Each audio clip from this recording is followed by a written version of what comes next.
নৈষ্ঠিক ব্রহ্মচারী, যিনি শিশুকাল থেকে প্রাণত্যাগের পূর্ব পর্যন্ত প্রাক শরীর বিমোক্ষণাৎ কাম ও ক্রোধের বেগ ধারণ করতে পেরেছেন, তিনি অখণ্ড বা নৈষ্ঠিক ব্রহ্মচারী।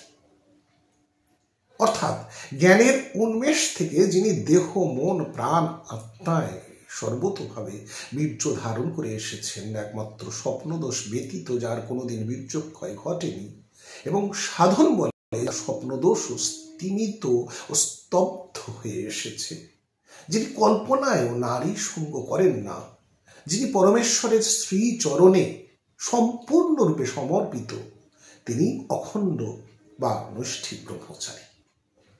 ঈশ্বরের বিশেষ কৃপা এবং পূর্ব জন্মের সুবিপুল সৎ সংস্কার ব্যতীত এই নৈষ্ঠিক ব্রহ্মচর্য লাভ বা রক্ষা করা সম্ভব হয় না।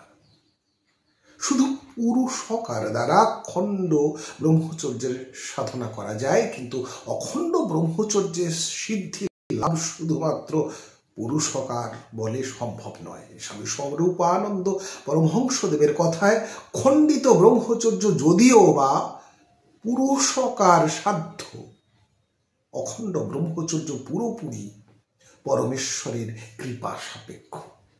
শঙ্করাচার্য, রামকৃষ্ণদেব, বিবেকানন্দ, লোকনাথ ব্রহ্মচারী, প্রভু জগৎবন্ধু স্বামী স্বরূপানন্দ ইত্যাদি মনীষীবৃন্দ অখণ্ড বা নৈষ্ঠিক ব্রহ্মচর্যের দৃষ্টান্ত।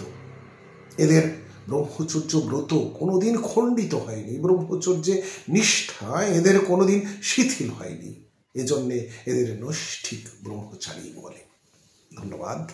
পাঠ করলাম নৈষ্ঠিক ব্রহ্মচারী, গীতা প্রেস থেকে প্রকাশিত অমূল্য গ্রন্থ।